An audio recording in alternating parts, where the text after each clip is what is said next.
There is perfection in the organization of the church. It completely financially disincentivizes men from service. The largest purchaser of land in Nebraska has been the Church of Jesus Christ of Latter-day Saints. Oh, yeah. Yeah, baby. In Nebraska? Dude, it's an all-cash deal, too. Popcorn popping on the apricot tree. People are going to hear this, and they're going to be like, this is really suspicious. Why is the church buying all this land? It's like BlackRock, or it's like the Chinese government. Why? Except for the guy that runs BlackRock is motivated to make insane amounts of money for BlackRock because he gets a percentage.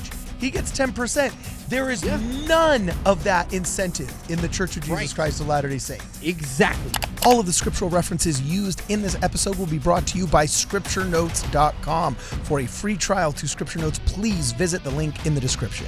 Hey guys, before we start the video, I want to make sure that you remember to get your copy of the Antichrist Playbook at plainandpreciouspublishing.com. Links are in the description below. Welcome, ladies and gentlemen, back to Word Radio. I'm your host, Cardinellis. Today I'm joined via Zoom by Jonah Barnes, the Associate Professor of All Things Apocryphal. And today we're going to be talking about this article.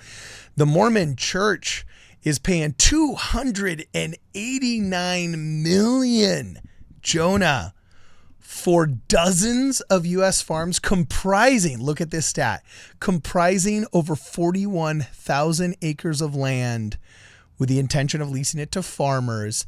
Talk about hashtag make it a trillion ... acres of farmland, baby. What is going on? You brought this to my attention and my jaw hit the floor. Talk to me, man. Dude, it's an all cash deal too. Jeez. Almost $300 million of just cash. The rumor is that the church just flew in pallets, parachuted out pallets, just huge floating cubes of green.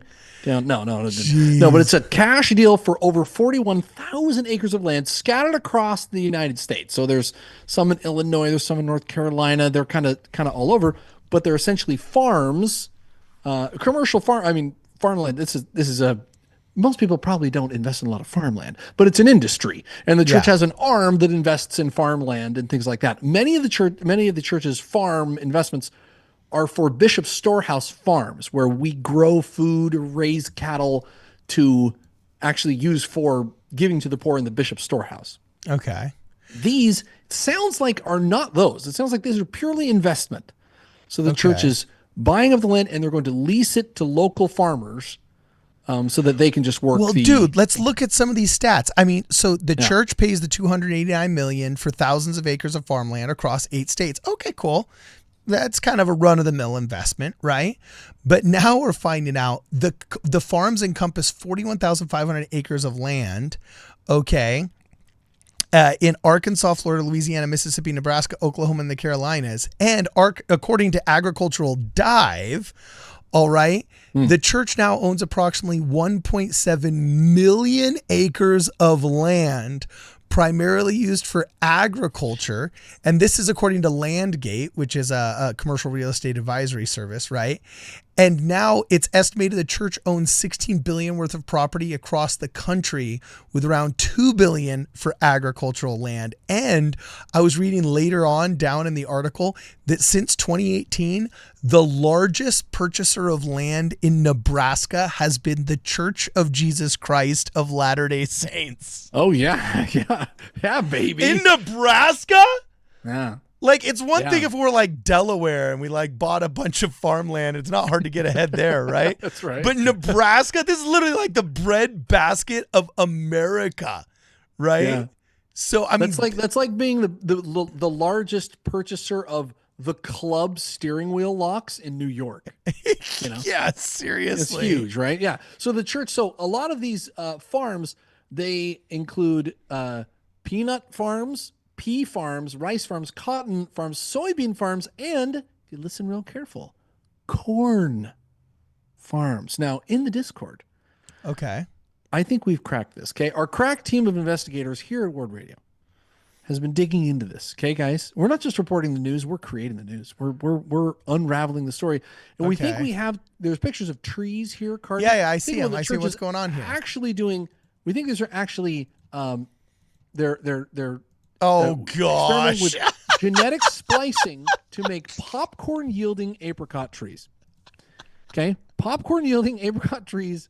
Here, we think that's probably what the church is doing with these things. It's just a little suspicious. Like, why would we buy corn farms? Right? Look at this. So You got the kids holding the entire buckets of, look at that, popcorn popping on the apricot tree, make baby. It a reality. Make it a reality. The church is committed to making it a reality. Feed the world's children with apricot flavored popcorn. Dude, I got to tell you, there is a genealogy lesson waiting to happen. And if this is your ancestor, you need to comment in the video below. I know somewhere there is somebody that's going to be reading a journal that's been scanned on some microfiche somewhere, doing their genealogy and their family history. And it's going to talk about how my great, great, great Aunt Janet used to tell her children that, oh, look at the blossoms on the apricot tree. It's like popcorn popping. And that great, great, great granddaughter will be the one that ended up writing the lyrics to the song Popcorn Popping on the Apricot Tree. And that person is going to be like completely immortalized in Latter-day Saint history forever. Who was that person? I don't know. You should say that. So that's actually Georgia Bello is her name. Oh, we know who it was? Yes, she composed the most famous song in music in all of church history. You just put an article. Oh my gosh, I see it. From the Deseret News. She died, I think, in 2007 on November the 5th, a day that shall never be forgot. She battled with Alzheimer's for just the last few years of her life, but she was the original composer in 1957 who wrote. Wow. And they even have the story. Her daughter, Joanne Foster, said the song was composed after her brother Ken, who was 3, pointed out the window and said, they're in Magna, Utah, and said, "Look, Mom, popcorn popping on the apricot tree." And she was like, like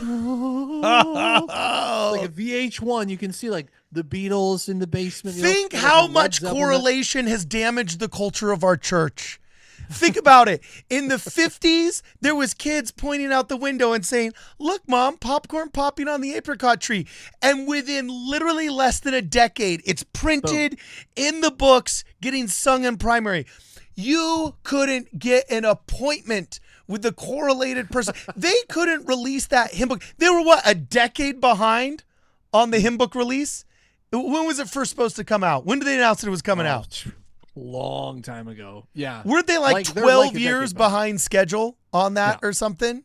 No. We're still waiting for the replacement of the Boy Scouts. Well, and get this. So that's been a decade. The story is that she thought of the song, but she didn't even own a piano or an organ.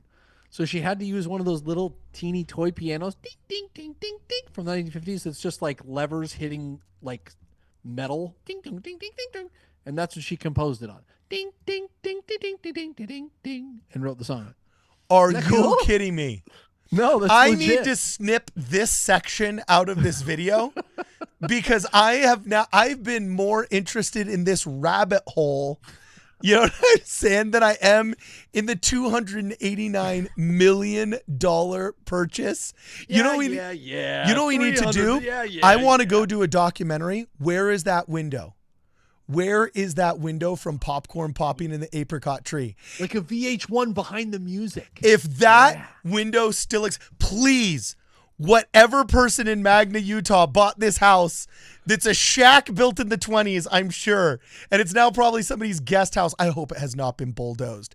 But there is the window from popcorn popping in the apricot tree. We need to go see this. Reach out, and we're going to make a mini documentary out of that building. If we have to. Fosters or Bellows or whatever your name is. Yeah. They're still around. I mean, the grandma just died in 2007. This isn't like the 19th century. This is just one generation, right? So yeah. Now imagine Sister Bello if she could just read the Deseret News article now. She's gone from making free songs for the church when it was only several decades out of bankruptcy to now reading articles about the Latter-day Saint Investment Auxiliary Farmland Reserve agreeing to buy 46 farms in 8 states.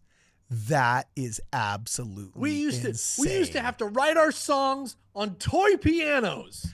Now we're buying over 40,000 acres, for breakfast one day in October, so. Wow.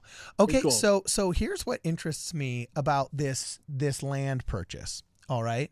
So I'm looking at this land purchase and I just thought, if the church keeps doing this, I know I said this in a previous video, but if the church keeps doing this, like okay. Have you ever read Machiavelli's The Prince? Have you ever read The Prince? Of course. By Machiavelli? Yeah, okay. you made that standard reading for all Word Radio contributors. Okay, awesome. I should have. So it really is our motivating. It's kind of our creed. Yes. We're trying to take over the world, 1,000 subscribers per month at a time. Yes, we would only need 30 million lifetimes to do that. Meanwhile, Mr. Beast farts in a bucket and then sells it for $1 million, right? But anyway, we've tested out what evil dictators are like, right? But what did Machiavelli say was the best type of leadership? Benevolent dictator. Right? Benevolent dictatorship. All right. Yeah. So we know what it's like when Mr. Potter, who hates people and loves money and wants to screw people to make more money. We know what it's like when Mr. Potter owns the housing development and now it gets called Potter's Field and everybody hates it. But it's only in Vision that we see what happens.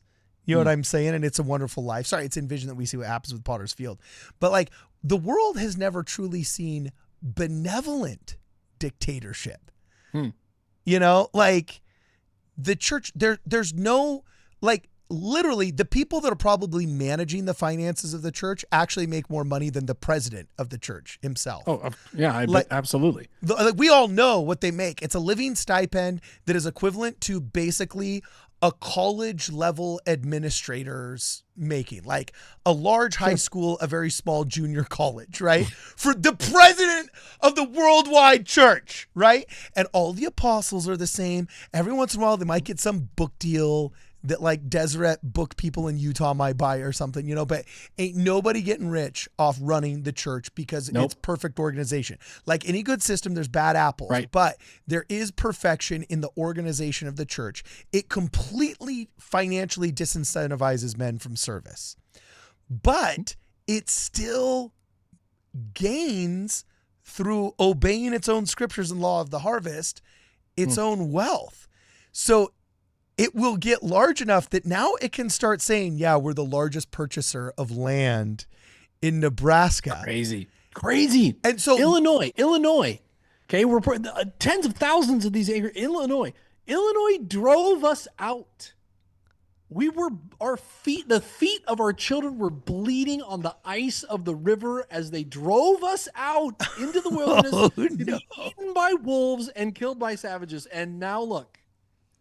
Come back and we own half the state. Well, are we going to actually have to test the theory? Is inhumanity, benevolent dictatorship possible? Because people are going to hear this. People are going to hear this and they're going to be like, this is really suspicious. Why is the church buying all this land? It's like BlackRock or it's like the Chinese government. Why? Except for the guy that runs BlackRock is motivated to make insane amounts of money for BlackRock because he gets a percentage. He gets 10%. There is none of that incentive in the Church of Jesus Christ of Latter-day Saints. Exactly. That's the difference. So it's I kind of wonder, I don't know if I'm terrified or excited. I just look at this and I'm like, okay, we know what happens when the WHO runs the scene and financially and egotistically motivated, you know what I'm saying? People get to choose what we stick in our arms and so on and so forth, right? We all know what happens when BlackRock gets to buy up 60% of the houses any given year in any given municipality. No, right? Remember, the church, when it had its chance, it went to expensive areas in Maui, right? And it built, or was it Maui? In Hawaii. And it was built on Oahu. Affordable housing for people. It built low. It wanted people to be able to raise their kids where they grew up. It didn't build giant mansions for movie stars to vacation in. It built regular homes so that people could continue the legacy with their own children. That's what the church does when it can. It could have made a ton of money off that. Well, so I question, have we ever had a chance to test the theory of benevolent dictatorship? I actually think that at some point in history, I can't think of a time. I can't think of a time. Now, it requires the rule of law. Obviously, you wouldn't be able to just own this many farms across this many states without there being, a framework of governance and organization and the rule of law, But it's getting to a point where it's like, geez, I mean, yeah. I don't want to say benevolent, not benevolent dictatorship, because it's not like the church has an army. But when I'm in charge, no, I'm just kidding.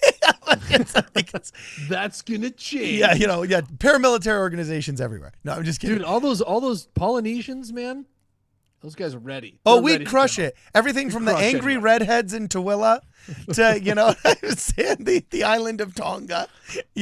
We would crush it, bro. So, and just to tie this up with a bow so that everybody's aware, we have to pay the piper here.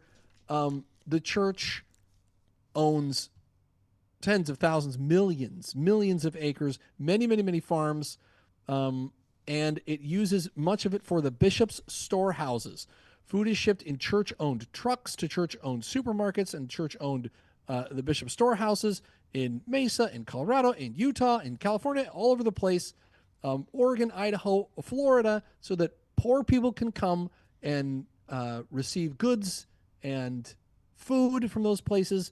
The church does this and has been doing this since the 1950s when it started this. Well, look, and apparently the sellers are content that Farmland partners will realize a $50 million total gain on the sale, or approximately 21% over the aggregate net book value of the farms comprising the portfolio, according to the release.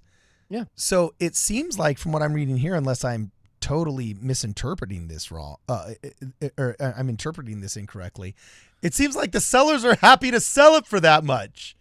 So it's wow. We're not forcing anybody. We're not taking it from anybody. Jeez. No. And apparently they rent out a lot of the land for alternative energy sources of both wind and solar. So all the woke scolds that say they hate the church and its finances, we need to start leveraging that against them and say, well, what do you hate about solar and wind energy and renewable resources for energy? That's what we should start doing. Why do you hate renewable energy? Okay. All right. So we done here? Any other details we missed? Make it a trillion acres. That's the new hashtag. Hashtag make it a trillion acres, baby. Let's do it. Exactly. So everybody, do you live on one of these farms? Anybody got any inside scoop on these deals? Let us know what you guys think in the comments below. And let's hashtag make it a trillion acres for this and more. Please make sure you check us out at wardradio.com. Hey guys, thanks for watching the video. We hope you liked it. We hope you want to share it with your friends. Maybe press the like button, maybe subscribe. If you have been inspired by this content, please make sure that you visit wardradio.com and you sign up for our newsletter so you can receive all the latest and greatest from Ward Radio News. Also, if you're a person of means and you want to consider contributing to our channel, please make sure you check out Venmo, Zelle, the Cash App, or a financial contribution directly through the website. And big shout out for the Antichrist Playbook by Plain and Precious Publishing. It's written by Jeff Borders. I got to write the foreword. He's done all kinds of videos with us so far, and it's a fast and a simple read that's actually pretty fun and a great gift for any friends and family if you're kind of struggling, wondering what you can give them for their birthday or some upcoming holiday. Anyway, actually, I wouldn't consider it a good Valentine's Day gift. I'll be honest, unfortunately, that's already passed by. But St. Patrick's Day. What better way to celebrate St. Patrick's Day than reading the Antichrist Playbook? Either way, check out all the details at plainandpreciouspublishing.com. We'll see you guys in the next program.